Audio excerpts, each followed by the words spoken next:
नमस्कार, मी प्रतीक्षा. आवाज इंडिया मराठीमध्ये आपलं सर्वांचं स्वागत. तर एक नजर टाकूया आजच्या टॉप 10 महत्त्वाच्या घडामोडींवर.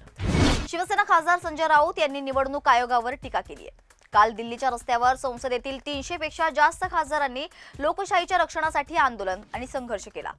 तुम्ही संसदेला लोकशाहीचं सर्वोच्च मंदिर मानता, पण त्याच मंदिरात चोऱ्या माऱ्या करून सत्तेवर आलेले लोक आमच्या अवतीभोवती आहेत. त्या चोरांचे हस्तक म्हणून या देशाचे निवडणूक आयोग काम करतं. जर 300 खासदार निवडणूक आयोगासमोर जाऊन उभे राहिले असते आणि त्यांनी आपली भूमिका किंवा निवेदन मांडलं असतं तर निवडणूक आयोगाला हार्ट अटॅक आला असता का, असा खोचक सवाल राऊतांनी केलाय. राज्याच्या सामान्य प्रशासन विभागाने स्वतंत्र दिनी कोणत्या जिल्ह्यात कोण मंत्री ध्वजारोहण करणार याची यादी सोमवारी जाहीर केली आहे. रायगडमधून अदिती तटकरे यांच्या नावाची घोषणा होताच मंत्री भरत गोगावले यांच्या नाराजीच्या चर्चा सुरू झाल्यात. आज कॅबिनेट बैठक होणार असून मंत्री भरत गोगावले या बैठकीला उपस्थित राहणार नाहीत अशी माहिती मिळते. रायगडच्या पालकमंत्रीपदाचा तिढा अद्याप सुटलेला नसताना ध्वजारोहणासाठी यंदा भरत गोगावले यांना मान मिळेल अशी अपेक्षा शिवसेनेची होती. मराठी अभिनेते किशोर कदम यांचं अंधेरी भागातील राहतं घर धोक्यात आल्याची फेसबुक पोस्ट स्वतः किशोर कदम यांनी फेसबुकद्वारे पोस्ट करून किशोर कदमांनी राज्याचे मुख्यमंत्री देवेंद्र फडणवीस आणि उपमुख्यमंत्री अजित पवार, एकनाथ शिंदे यांनाही मदतीचं आवाहन केलंय. अशातच किशोर कदमांनी फेसबुक पोस्टवरून केलेल्या तक्रारीची दखल आता मुख्यमंत्री देवेंद्र फडणवीसांनी घेतली असून अभिनेते किशोर कदम यांना रिप्लाय दिला असून अधिकाऱ्यांना आदेश देखील देण्यात आले. मुंबईतील सह्याद्री राज्य अतिथीगृहाजवळ बेस्टच्या इलेक्ट्रिक बसने रस्त्यावर उभ्या असलेल्या कारला जोरदार धडक दिली. या धडकेत बस आणि कारच्या मध्ये असलेल्या एका पादचारी महिलेचा जागीच मृत्यू झाला असून महिलेला तात्काळ जवळच्या जेजे रुग्णालयात नेण्यात आलंय, तर डॉक्टरांनी तिला मृत घोषित केलं. खेड तालुक्यातील प्रसिद्ध तीर्थक्षेत्र कुंडेश्वरच्या दर्शनासाठी निघालेल्या महिला बचत गटाच्या महिलांना घेऊन जाणाऱ्या एका टेम्पोचा कुंडेश्वर घाटात भीषण अपघात झालाय. अपघातात 10 भाविकांचा मृत्यू झाला असून 29 महिला गंभीर जखमी झाल्यात.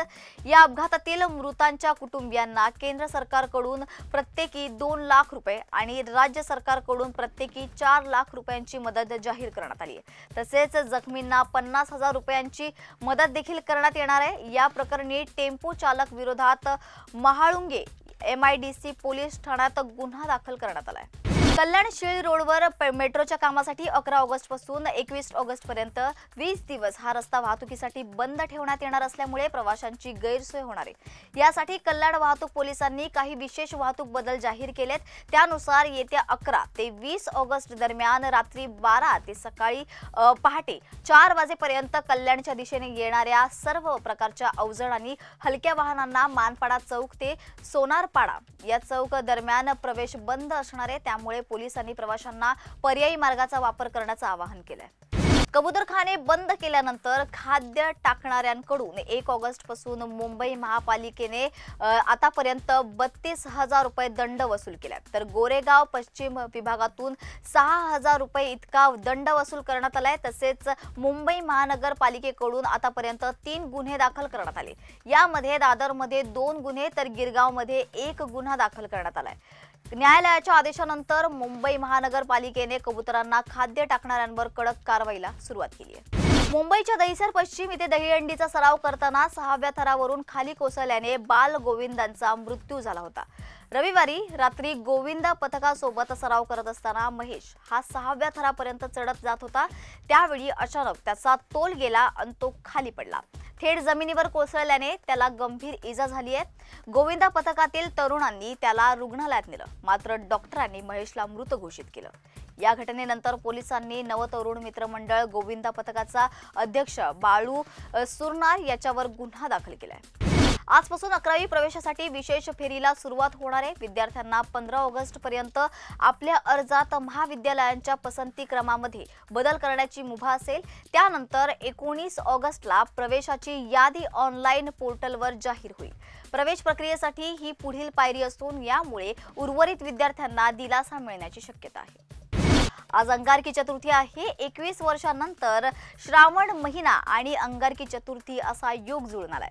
या निमित्त मुंबईतील प्रभादेवी इथल्या सिद्धिविनायक मंदिरात लाखोंच्या संख्येने भाविकांची दर्शनासाठी मंदिरात गर्दी दिसून येते।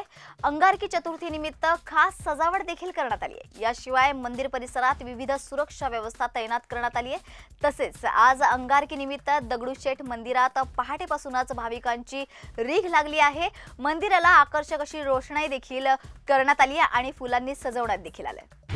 तर या होत्या आजच्या टॉप 10 महत्त्वाच्या घडामोडी। अशाच महत्त्वाच्या घडामोडींसाठी पाहायला विसरू नका आवाज इंडिया मराठी।